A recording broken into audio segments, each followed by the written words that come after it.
오늘 여러분하고 함께 들을 하나님의 말씀에 나오는 한 사람을 소개하겠습니다. 이름은 에녹입니다. 에녹이라는 이름은 성경에 2번 나오는데요. 첫째 이름은 아담의 아들이었던 가인이 자식을 낳고 에녹이라고 이름을 지었던 적이 있었습니다. 그 아들은 별로 좋지 않은 아들이었습니다. 그런데 아담에게서 세 번째 나온 아들이 이름이 셋입니다. 세 번째라서 셋이 아니고 히브리 언어로 셋입니다. 그런데 이 아들의 후예로 나온 사람 중에 에녹이라는 사람이 오늘 우리하고 함께 말씀을 듣게 되는 대상이 되겠습니다. 이 사람의 매우 특징적인 사실은 믿음으로 산 사람의 2번째 사례인데요. 오늘 창세기 5장에 보면 매우 뜻깊은 여러 가지 기록들을 찾아볼 수가 있습니다. 21절에 보면 창세기에 에녹은 65세에 어떤 사건이 하나 있었습니다. 그는 그때에 무두셀라를 낳았습니다. 요즘에 65세에 자녀를 낳는 경우는 없는데 그때는 가능했던 것 같습니다. 그런데 그 자녀를 낳은 해에 이 에녹에게 영적인 변화가 있었습니다. 이 사실을 보면 우리는 부모로부터 태어나지만 한 번도 거듭나야 하는 것이 구원받는 사람들에게 꼭 필요한 과정 중에 첫 번째입니다. 22절에 보면 무두셀라를 낳은 후에 삶이 65세 이전의 삶하고 달라서 그 이후에는 300년 동안 하나님과 동행하면서 살았던 사람이었습니다. 65세까지는 하나님을 알지만 동행하지는 않았던 것 같고요. 65세에 자녀를 낳으면서 어떤 특별한 은혜가 그에게 다가왔습니다. 이 무두셀라라는 이름은 하나님이 심판한다라는 뜻인데요. 무두셀라가 죽던 해에 실제로 노아의 홍수가 일어났습니다. 에녹이 이 아들을 낳으면서 자신은 거듭난 새 생명을 얻게 되니 아들은 육신으로 태어나고 아버지는 영적으로 생명이 태어나는 그런 해가 65세였습니다. 여러분과 저도 태어나서 어느 시점에 왔을 때 하나님 만나고 예수 그리스도를 구원의 주로 고백해서 하나님의 자녀가 됩니다. 그리고 그의 신앙생활과 그 인생은 300년 동안 하나님과 동행한 것이었는데요.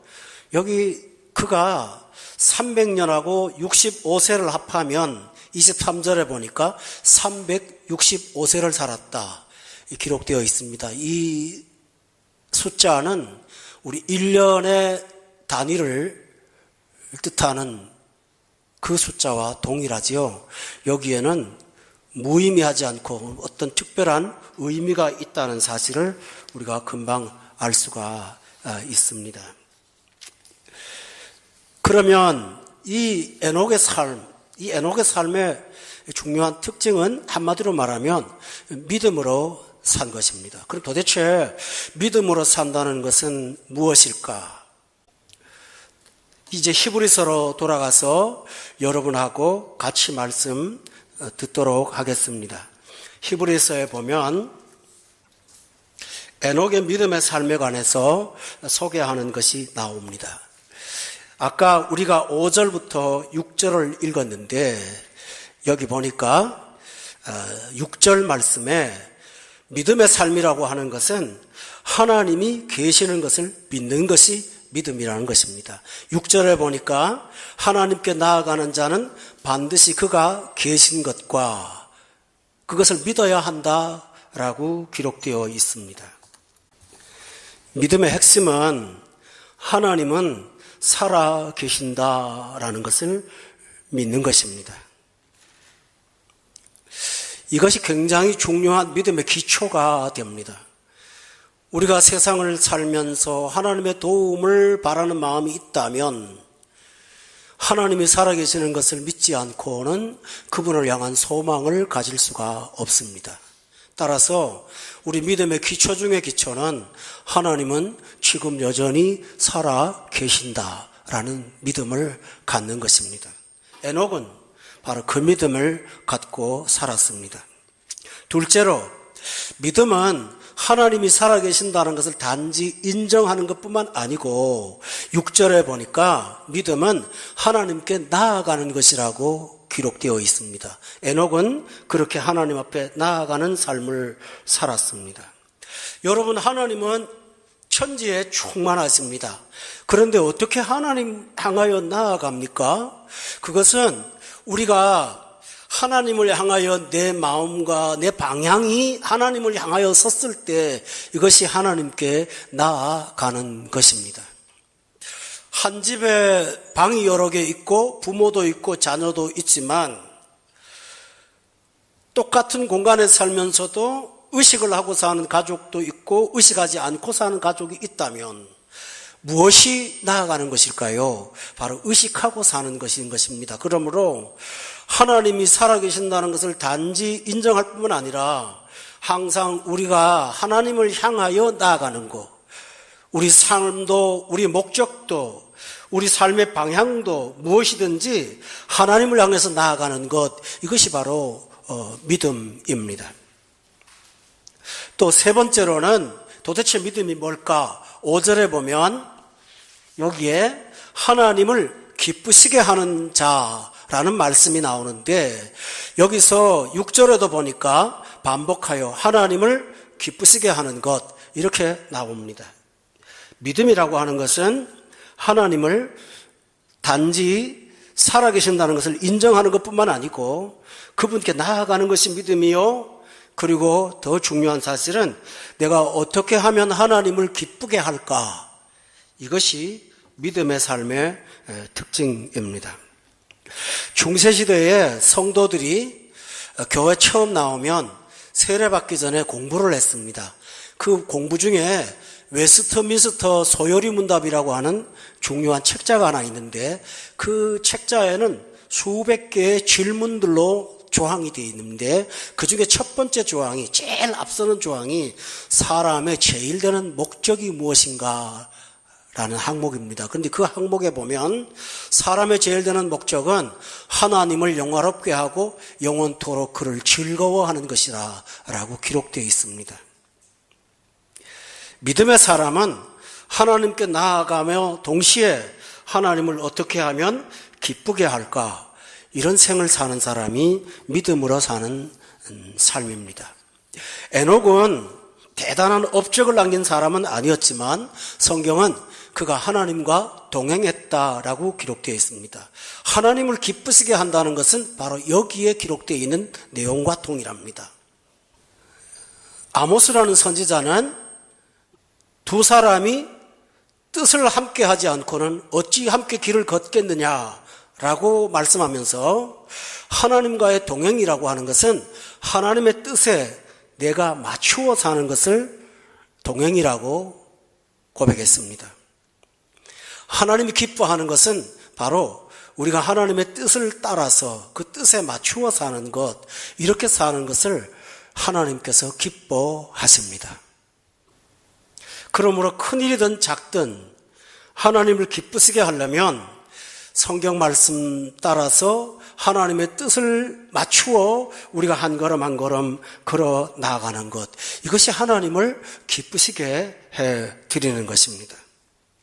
그런데 오늘 본문은 이렇게 믿음으로 사는 거에 굉장히 중요한 내용을 하나 말씀하고 있습니다. 그것은 5절에 보면 에녹은 죽음을 보지 않고 옮겨졌으니, 그러고 난 다음에 중반에 그가 옮겨지기 전에 하나님을 기쁘시게 했다라고 기록되어 있습니다.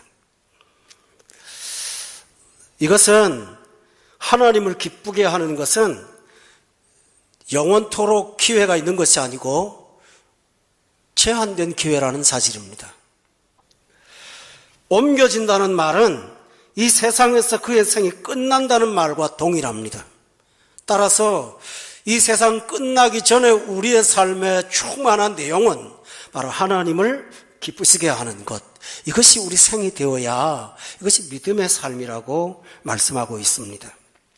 오늘 우리가 이 땅에 살면서 주어진 시간이 있습니다. 그 시간을 하나님을 기쁘시게 하는 데 사용하는 것. 이것이 하나님을 기쁘게 하는 삶입니다. 에녹이 처음부터 이렇게 하나님을 기쁘게 하며 살지는 않았다고 말씀을 드렸죠. 65세 이전의 삶은 하나님의 아들들이 부패해서 하나님께서 노아의 시대에 홍수를 계획하실 만큼 세상이 굉장히 악했습니다. 그런데 에녹은 이렇게 사는 것은 헛되다는 사실을 65세에 무드셀라를 나오면서 깨달았던 것입니다.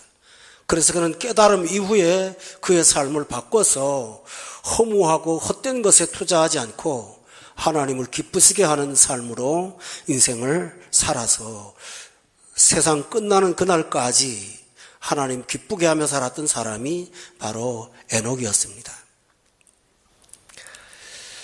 또 에녹은 어떤 삶을 살았느냐 하면, 어떤 것이 에녹의 믿음인가 하면 6절 말씀에 보니까 끝에 이런 말이 있어요.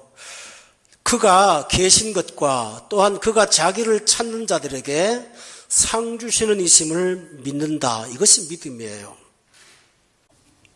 하나님이 자신을 찾는 자들에게 상을 주시는 것을 믿고 산 것, 이것이 바로 믿음의 삶이라고 했습니다. 상이라고 하는 것은 뭘까요? 어떤 삶을 살았을 때 주어지는 보상을 상이라고 표현한 것입니다. 에녹은 하나님이 상을 주시는 분이라고 고백하며 살았습니다. 이 사실의 고백은 굉장히 중요합니다. 농사를 열심히 지었는데 흉년이 와서 소득이 얼마 없습니다. 그러나 믿음의 사람은 땅이 산물을 주는 것이 아니라 내가 믿는 하나님이 나에게 상을 주신다는 걸 믿기에 흉년 와서 상황이 어렵더라도 하나님의 상급이 따로 있다는 사실을 믿으면서 낭망하지 않습니다. 또 믿음의 사람은 사람들과 협업해서 일하는데 정당한 대가를 받지 못했을 때 우리가 삶의 수고의 분깃을 사람으로부터 받는 것이 아니고 내 몫을 하나님이 주신다는 사실을 믿고 사는 사람, 이것이 바로 하나님께로부터 상을 바라는 사람입니다. 이렇게 상을 바라는 사람은 세상을 투쟁하지 않고 사람과 갈등하지도 않고 불만과 열등감이나 분노 속에 쌓여서 살지 않습니다. 그 반면에 사람이 어찌하든 내가 사랑하는 나의 하나님께서 나의 상급임을 믿고 사는 믿음으로 살 수가 있습니다. 이것이 바로 믿음의 삶이었습니다. 오래전에 제가 예로 말씀을 드린 거 하나 있는데요. 저 경상남도에 충무라고 하는 도시가 있어요. 그런데 거기에 예수 잘 믿는 안수 집사님 한 분이 조그만 회사를 다니시다가 하도 성실하게 일을 잘한다는 소문이 여러 군데에서 소문이 퍼져서 이분을 한국의 아주 큰 그 재벌 그룹에서 스카웃을 해 갔습니다. 근데 이 사람의 철칙이 하나 있는데 그것은 다름이 아니고 주일이 되면 회사 일이 아무리 바빠도 조금 미뤄두고 교회 가서 예배를 드리는 사람이었습니다. 직장을 바꿨는데 그 회사는 지금보다 훨씬 더 바쁜 회사였습니다. 주일날 다른 직원들은 다 모여서 쉬지 않고 일을 하는 그런 일들이 반복되는 회사였는데 이분은 주일날이 되면 어김없이 자기 부서 직원들이 다 출근을 해도 하나님 앞에 나가서 안식일을 구별하여 지켰습니다. 한 해가 지나고 그 부서가 했던 업무의 결산을 했는데 그때 당시에 돈으로 수십억의 손실을 봤습니다. 그러니 사람들은 수근거리기 시작했습니다. 유능하다고 데려온 사람이 우리처럼 주일에 회사를 위하지 않고 자기 종교생활 하느라고 공동체를 이탈했다. 결과가 어쩔 수 없지 않느냐 하고 모두가 다 올 것이 왔다고 여겼습니다. 그런데 경영을 평가하는 경영평가에서 엉뚱한 결과가 나왔습니다. 그 결과는 뭐냐면 올해 만약에 이분이 이 부서를 이끌지 않았다면 100억대 이상의 손실을 봤을 텐데 최소화시킬 수 있었던 것은 바로 이분 때문이었다라는 평가를 받게 된 것입니다. 외형적으로 볼 때는 하나님이 상을 주시지 않는 것 같고 그는 믿음을 지키다가 손해를 본 것 같지만 상을 주시는 분은 따로 있다는 사실을 그가 생을 통해서 발견한 것입니다. 그러나 이 작은 생 때문에 믿음의 삶을 사는 것은 결코 아닙니다. 오늘 굉장한 삶이 에녹을 향하여 기다리고 있습니다. 그것은 본문 5절에 보면 믿음으로 에녹은 죽음을 보지 않고 옮겨졌다라는 말씀이 나옵니다. 에녹이 받은 상은 바로 죽음 없이 천국 가는 상을 받은 것입니다. 그런데 에녹은 육체의 죽음을 죽지 않았지만 우리 역시 예수 믿고 믿음으로 사는 사람은 죽음 너머의 또 다른 생을 향하여 넘어가는 자들, 이것이 바로 진짜 상입니다. 그래서 성경은 일컬어서 믿음의 상급 중에 가장 귀한 것은 영생이라고 말씀하고 있습니다. 근데 영생은 죽음 이전에 참았다가 죽음 이후에만 일어나는 사건이 아니라 오늘 예수 믿고 살아가는 이 날부터 영생의 삶이 시작되어 우리의 생이 끝날지라도 영원하지 않고 다시 생명으로 넘어가는, 다시 말하면 영벌받지 않고 영원한 생명으로 넘어가는 것, 이것이 바로 믿음의 사람들에게 주시는 하나님의 상급입니다. 여기 강조점은 그 죽음에서 천성으로 넘어간 것은 하나님이 그를 옮기심으로 그렇게 됐다고 본문이 말씀하고 있습니다. 이 사실은 죽음 이전에도 하나님께서 우리에게 행하신 은총입니다. 하나님은 우리를 성경에 보니까 사망에서 생명으로 옮겼다고 말씀했습니다. 우리를 어둠에서 빛으로 옮기셨다고 그랬습니다. 우리를 심판에서 구원으로 옮기셨다고 말했습니다. 성경에 보면 예수님 앞에 나온 사람들은 고통스러운 삶에서 치유의 자리로 옮겨주셨습니다. 절망의 삶에서 희망의 자리로 옮겨주셨습니다.